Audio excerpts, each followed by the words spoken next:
they interface, and it's much more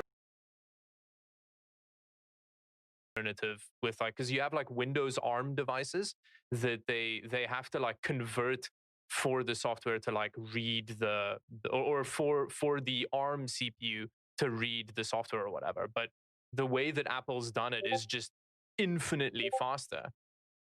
So even when it comes to non-ARM optimized software, it runs really well compared to like Windows's alternative or whatever. So I think it's gonna.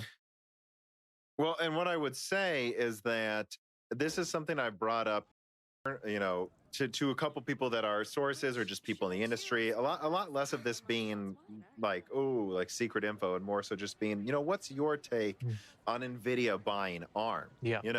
Is this going to be a problem for Apple? And I had multiple people say, Apple's got a in perpetuity license to ARM architectures and IP up to like a certain level. Okay. And that Apple said that's all they'll ever need. Apple does not see this as an ARM CPU. They see this as the first generation of the Apple architecture that's based on ARM.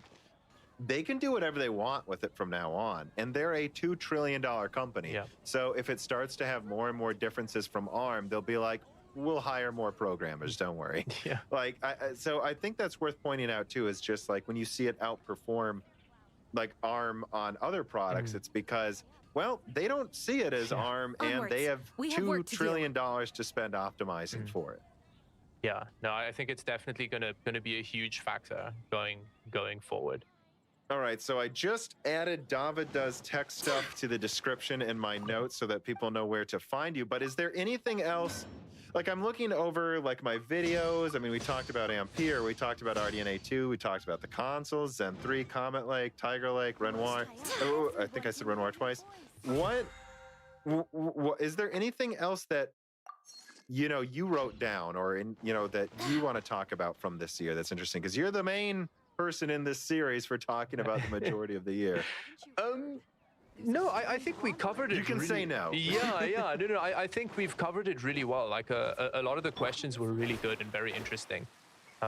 So there's not really much more to add. Just that it's going to be so exciting to see what happens next year, because there's the technology industry is just it's on fire at the moment, and I can't wait to see where it goes.